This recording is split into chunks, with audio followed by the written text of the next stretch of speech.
Artelan bat ulertzeko egilearen lekuan jarri behar omen da. Baina zer gertatzen da egilea duela 12.000 urte bizi izan bazen.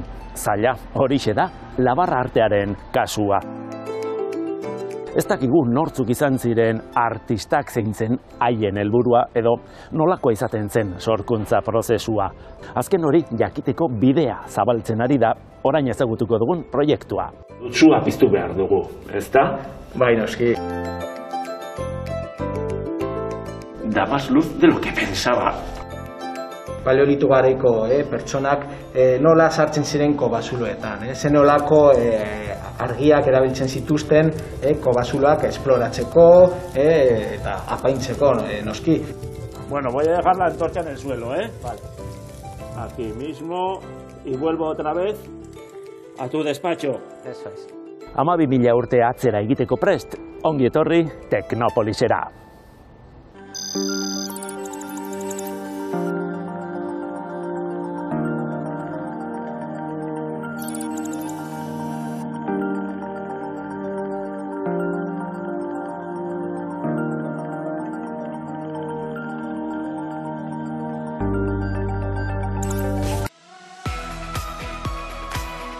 ...2016 urtean, Diego Garate arkeologoak gidatutako talde batek Madeleine aldiko grabatuak aurkitu zituen Berriatuko Atxurra kobazuloan.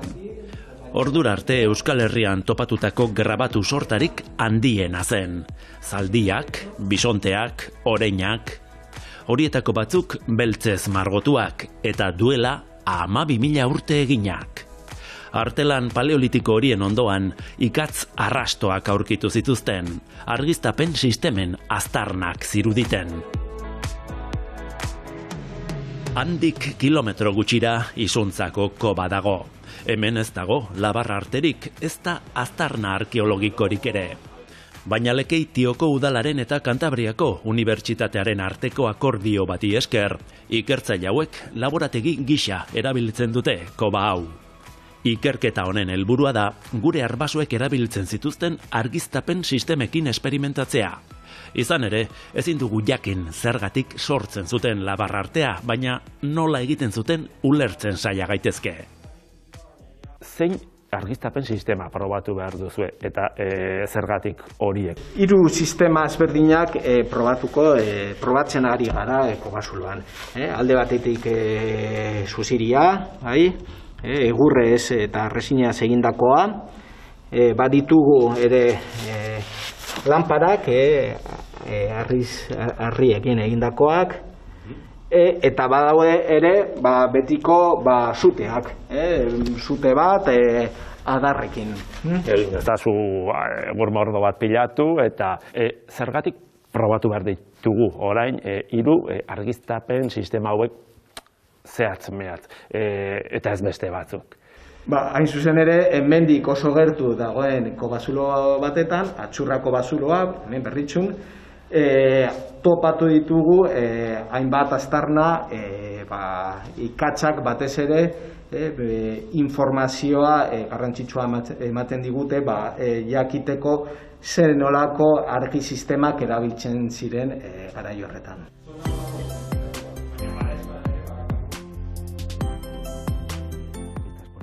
Zer jartzen ari zara hor, Maria Ángeles? Bera da, zuan aditua. Bueno, pues ahora mismo estamos construyendo... Lanpara bat osatzen ari naiz. Atxurrako koban topatu dugunaren oso antzekoa da. Parecida a la que hemos encontrado en la cueva de Atxurra. Arearrizko oinarria du eta silexarekin eta harriko eskorrekin zulo bat egin diogu. Atxurrakoaren tamaina berekoa. Una aukera del mismo tamaño que la que tiene la lámpara de Atxurra. Orain behi gantzarekin kargatzen ari naiz eta ikatz pixka bat jarriko diot. Y ahora con un poco de carbón. Lanpara paleolitikoa pizteko laguntza garaikidea izan dugu, baina tira, garrantzitsuena da koba ikustea gure arbasoek ikusten zuten bezala. Hortaz, gure argiak itzaliko ditugu. Fuera luces.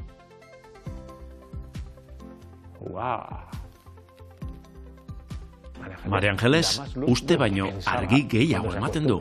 Begia ohitzen denean, formak ikusten dira, hormak, Bai, sabairaino iristen da. Bai, sugar txiki batekin. Eta zuziaren kasuan? Ikastutako egur zati txikiak aurkitu genituen lurretik sakabanatuta. Horrela karakterizatu ditugu. Atxurrako zaldien erlaitzean gainera, egur mota desberdinak aurkitu ditugu, eta honen antzeko zuzi bat erabiliko zutela iradokitzen dute. Ipuru egurra aurkitu dugu, eta baita zumea ere, saskigintzan erabiltzen den espezie bat.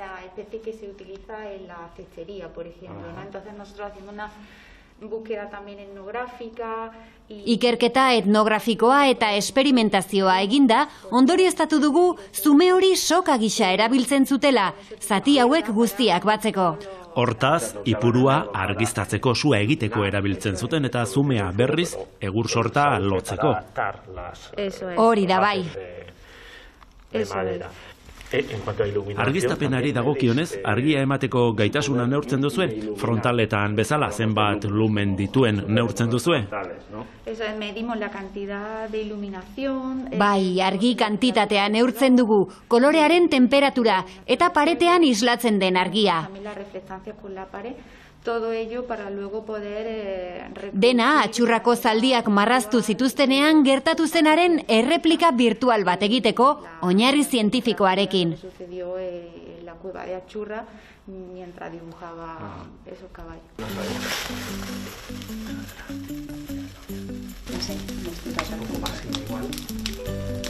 Probatu nahi duzu? Bai?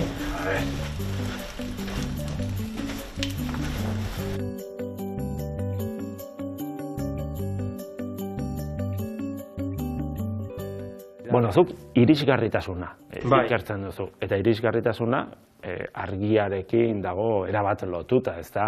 Hori da, argirik gabe ez legoke labar arterik kobazuloetan. Eta horrek zer esan nahi du, argiztapen sistema oso garatuak zituztela, ondo kontrolatzen zutela teknika. Begira, demagun, gaur egun espeleologoak sekulako argiekin sartzen dira, taladroekin, sokekin, eta pentsatu behar dugu, askotan heltzen dira leku batera, txurran gertatu zen bezala edo aizbitarten, da batean, horretik Magdalen aldiko norbait egon zela. Eta nola sartu zen bera?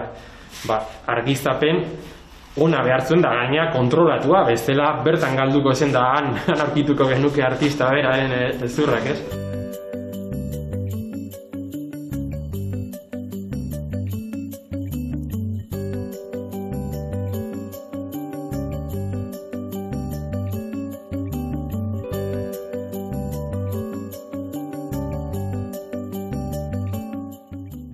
Pixka bat egingo bagenu, toki zabaletan, zute handiak, zu handia egingo zuten, baina toki estuetan zer eskatzen du toki bakoitzak? Hori da, zuak oso argiztapen ona sortzen du, baina duen eragozpena da ke handia ere sortzen duela, eta leku iztu baten egiten badugu hori, ventilaziorik gabeko leku baten, ez genuke irango, ez 20 minutu ere, beste ito egingo ginateke.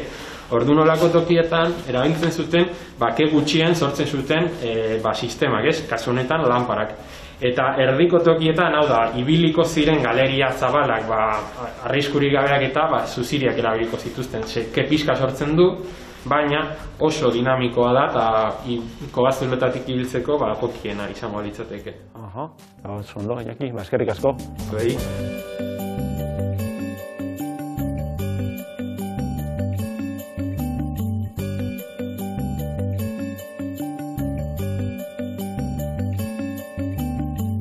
Eta zergatik da garrantzitsua, jakitea zehatz-mehatz erabiltzen zuten argiztapen edo inguru bat argitzeko sistema.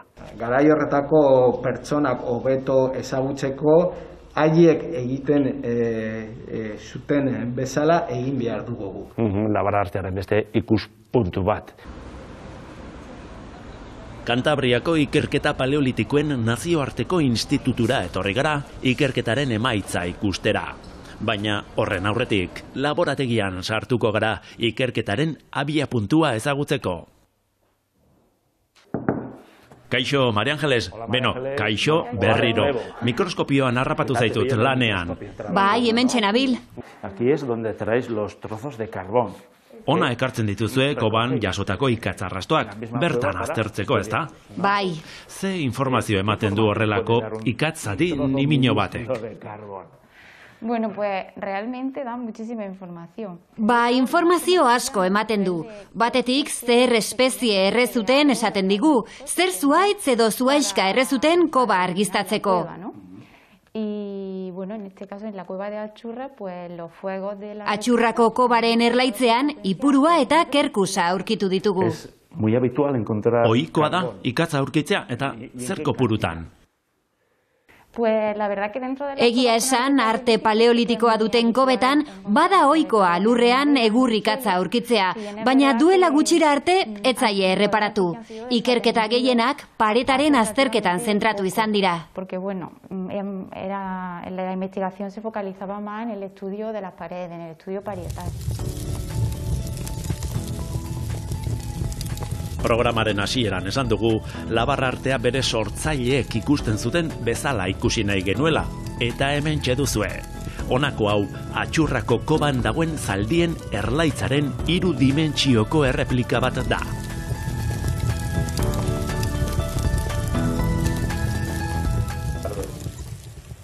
Harrigarria. Bueno, voy a dejar la antorcha en el suelo, Tira, zuzia, lurrean utziko dut, hementxe, eta zure bulegora itzuliko naiz. Ongi torri, 21. mendera. Menudo viaje, menuda experiencia. Hazen nolako esperientzia, ikaragarria da benetan. Ez da, bideo-joko bat. Ez, murgiltze esperientzia bat da, historia aurreko kondizioak islatzen dituena. Izan ere, hau ez duzue asmatu. Hainbat urtetako ikerketaren emaitza da. Datuak bildu eta softwarean sartu dituzue. Oinarri zientifikoa du. Datos que volcáis en este software, ¿no? Cada uno de lo que se ve en pantalla. Hala da, bai. Pantailan ikusten diren elementu guztiek oinarri arkeologikoa eta esperimentala dute. Adibidez, hartu dudan zuzia, emititzen duen argia, hori dena neurtu eginda. Bai. Zer datu sartzen dira softwarean? Ba, adibidez, argiaren intentsitatea, kolorearen temperatura, argiaren irismena. Hartu duzun zuzia bera ere, esperimentazioan erabilitakoaren erreplika bat da. Una réplica en 3 dimensiones de la que utilizamos en la experimentación.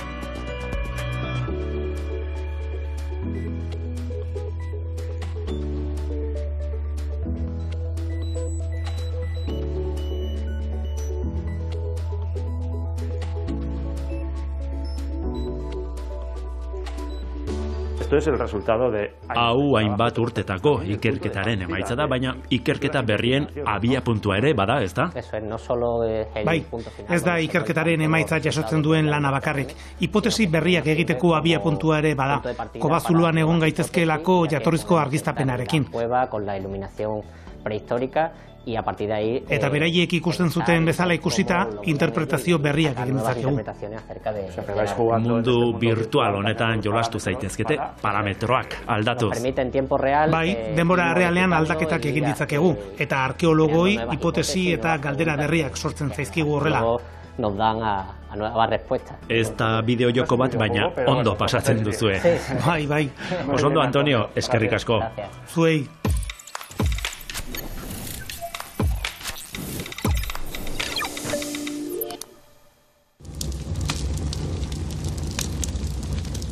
Suak badu zerbait erakargarri egiten duena, gure begirada karrapatzen ditu. Eta horren isla sarean ikusten da, besteak beste, YouTubeen orduak eta orduak irauten duten 11 bideo daude. Gaur egun sua egitea garai batean baino errazagoa da, baina hala ere, antzinako modura egin nahiko bazenu, honelako azalpen bideo mordo bat dituzu. Bideo hau adibidez, bizirauteko gomendioak ematen dituen kanal batekoa da, eta bertan ikasitakoarekin kobazuloetan bizi zirenen antzera bizi ahal izango zara. Argiztatzeko sua erabiltzetik elektrizitatea erabiltzera pasa ginen, eta laster bonbilak azaldu ziren. 1880ko urtarrilaren 27an Edisonek lehen bonbilaren patentea atera zuen. Bonbilla hark 40 orduko iraupena zuen. Ez beste honek bezala, izan ere bonbilla honek ia 120 urte daramatza piztuta.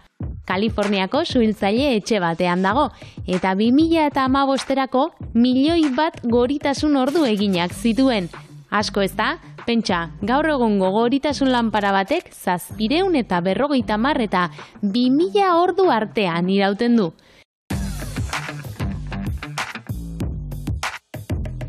Ziur beste asmakuntza hauen argiak ez duela hainbeste iraungo, baina ikusi nola pizten dituzten bonbillak.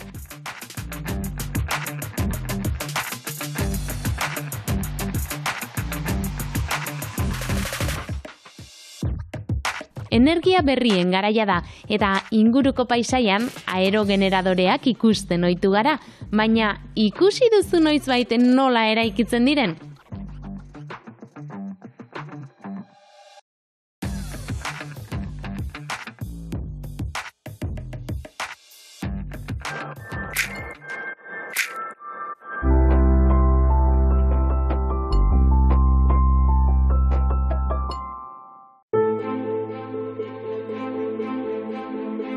Milaka urte geroago, argiak beharrezkoa izaten jarraitzen du. Are gehiago, energia sortzeko erabili daitekeelako. Izan ere, planetaren beroketa mugatzeko, energia sektorea deskarbonizatu behar da. Glasgown egindako klimaren gailurretik mezu hori zabaldu da. Baina, zer esan nahi du deskarbonizazioak? Zertaz ari gara? Erregai fosiletan oinarritutako energia sortzeko erabiltzen ari garen eredu batetik, emisio arazoak, hornidura arazoak dituen eredutik, beste energia hornidura batera pasatzea ari gara. Energia hornidura horretan, batetik ahalik eta kontsumo txikiena izango dugu, eta bestetik sortzen dugun energia hori iturri garbietatik etorriko da. Europan energia trantsizio horren buru izaten saiatzen ari gara, eta Europan 2050era erabateko deskarbonizazioarekin iristeko helburua jarri dugu. 100% berriztagarria den sistema elektriko batera pasatzea litzateke. Edo erabat aldatzen dugu energia gastatzeko eta sortzeko modua, edo ez ditugu beteko emisioak murrizteko helburu horiek. Ez gara hitz egiten ari herrialde bakoitzaren hazkunde portzentualaz. 2025etik aurrera hazkundea 1-2 aldiz biderkatu behar da. Emisioak murrizteko helburuak betetzeko, BRTA aliantzan bildutako Euskal Zentro Teknologikoak ikertzen ari dira energia fotovoltaikoaren, eolikoaren eta eguzki energia termikoaren arloetan kudeaketa, eraginkortasuna edota monitorizazioa hobetzeko. Hemendik aurrera, energia berriztagarriak oso azkar garatzea eta hedatzea aurre ikusten da. Fotovoltaikoa da azken urteetan gehien hazi dena, eta ikerketa batzuen arabera, hemendik 2028ra energia fotovoltaikoko 2000 gigabat gehiago instalatuko dira. Orduan, energia fotovoltaikoaren egungo posizioa nahiko lehiakorra da. Aurten, Europa mailan soilik 20 gigabatiotik gora instalatuko dira seguruenik. Mundu mailan 150 gigabatio gutxi gora bera. Zenbaki izugarria dira, baina datozen urteetarako hazkunde tasak mantenduko dira 1,5ean edo, beraz horrek esan nahi dauena da datorren urteetan instalatuko den potentzia berriaren herena gutxienez energia fotovoltaikoarena izango dala. Instalazio nuklear batek sortutako energia 2 gigabat dela kontuan hartuta, aurten Europan instalatutako plaka fotovoltaikoen potentzia 10 instalazio nuklearrek sortutakoarekin pareka daiteke. Baina kopuru horiek bakarrik 2021 urtekoak dira, eta etorriko den zabalkunde masibo horrek erronka berriak ekarriko ditu. Edatze prozesu hontan, gaur egungo planta fotovoltaikoek lursail oso zabalak betetzen dituzte. Gaur egun, konpetentzia bat sortu da lursailaren ustiapenaren inguruan, eta bertan arazoak sortatzen ari dira. Arazo berri hauei soluzio berriak bilatu behar dizkiegu. Alor askotan eskaini behar dira proposamenak. Elementuen balio bizitza luzatzeko, gainazalen errendimendua eta eraginkortasuna hobetzeko, fabrikazio prozesuak hobetzeko eta hala badagokio sortutako erronka sozioekonomikoei eta ingurumenekoei erantzuteko lan egiten dute euskal teknologia zentroek. Autoak, autobusak, trenak, eraikinetako fatxadak, hiri edo nekazaritza inguruneak, deskarbonizatutako etorkizuneko planeta horretan, energia fotovoltaikoa era guztietako azaleretan integratuta egongo da. Kudeagarritasuna, biltegiratzea, sarearen integrazioa edo hiri inguruneetan integrazioa dira lehentasunezko lanildoak. Edozelan ere, ikertzaileek uste dute itsasoko teknologien hibridazioak gaur egungo beharrei erantzuten lagunduko duela. Itsasoko parke eoliko eta fotovoltaikoak izan daitezkeen aukeretako bat dira. Puntu importante bat izango da, kontzeptu innovadoriak sortzia, disruptiboak, guztiz berriza dien kontzeptuak. Rotor bat baino gehiago, ero flotantia dien kontzeptuetan, zerbait guztiz ezberdina izaleiken kontzeptuetara fatia, ez? Europan gaur egun 550 bat itsas turbina daude instalatuta, batez ere ipar itsasoan. Plataforma kontinentala han ez da oso sakona, eta erosorgailuak egitura zimentatuen gainean daude, itsas zoruana inguratuta. Baina mundu osoan ez da bideragarria teknologia hori. Gurea bezalako itsaso eta kosta sakonetan teknologia flotagarriak ezarriko dira. Gaur egun erronka teknologiko handienak itsasoan ditugu, itsasoko teknologia flotagarrietan. Hau da, itsasoko egoeraren arabera mugitzen den plataforma mugikor baten gainean dauden aerosorgailuak. Erronka teknologiko batzuk daude ziurtatzeko aerosorgailua etengabe eta eraginkortasunez lan egiteko gai dela bere bizitza baliagarri osoan. Aurreikuspenen arabera, Europan itsasoko energia eolikoak eskariaren 30% aseko du, eta itsaso guztietan kokatuko dituzte aerosorgailuak. Duela hamarkada bat baino gehiagotik ari dira ikertzen teknologia flotagarrien alorrean, eta garapenak orain ari dira iristen merkatura. En Tendalia empezamos aproximadamente hace ya 10 años. Teknalian duela 10 urte hasi ginen itsas ondoetarako soluzio flotagarriak asmatzen. 2013 urtean euskal enpresen partzuergo bat konbentzitu genuen Nautilus Floaty Solution izeneko oinarri teknologikoko enpresa bat sortzeko, mota horretako konponbidea garatzeko. Eta garapen teknologikoko hainbat fasetatik igar ondoren, berriki offshore munduko enpresa multinazional batek Nautilus teknologia aukeratu du lehen parkeak egiteko. De soluciones flotantes para eólica offshore. Baina itsasoan baldintzak gogorrak dira, eta mantentze lanak oso zailak eta garestiak dira. Are gehiago, aerosorgailuak plataforma mugikorretan badaude, une bakoitzeko olatuen eta haizearen eraginpean.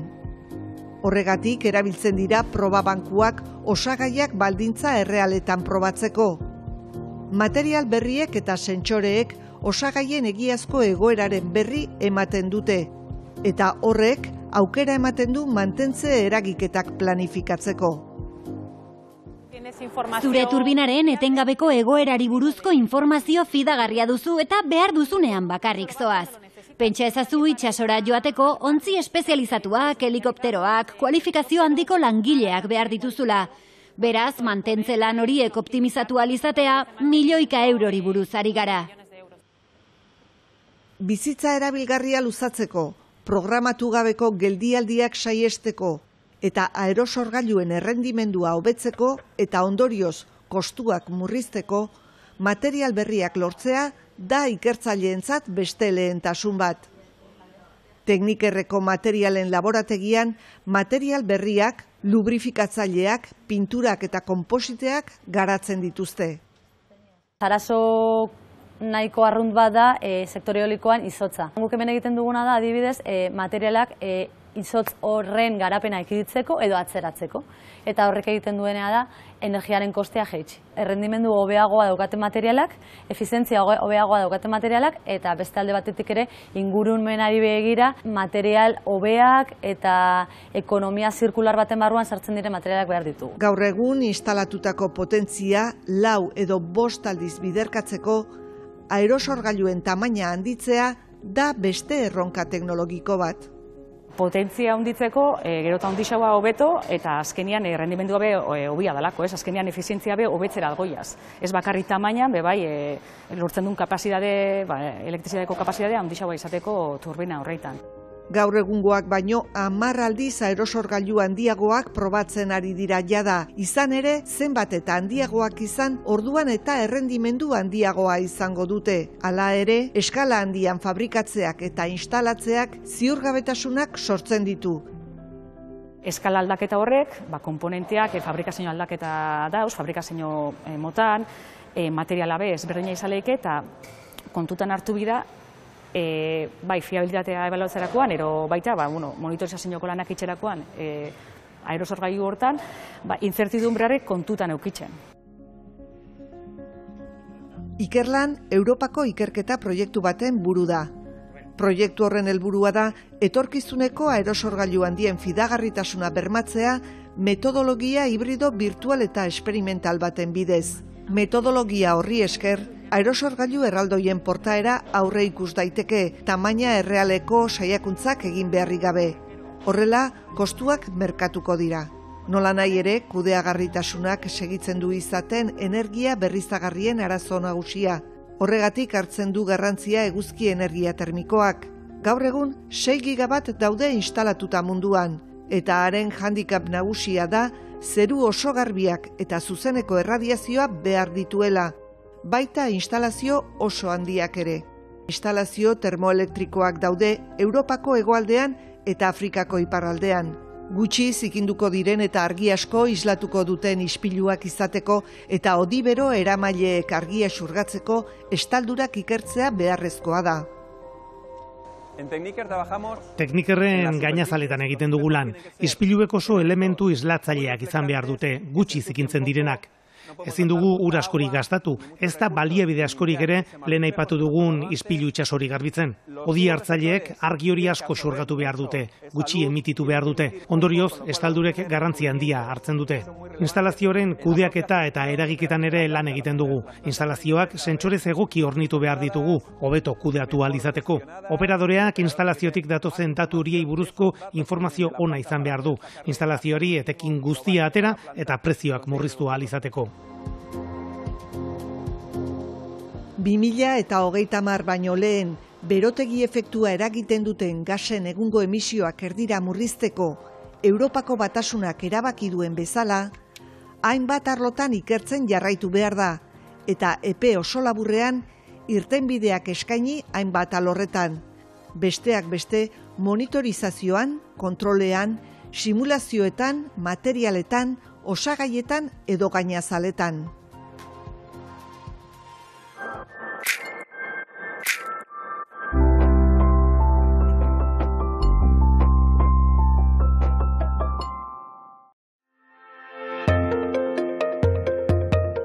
Bukatzeko arazo berri bati emandako soluzio berri eta irudimentsu bat.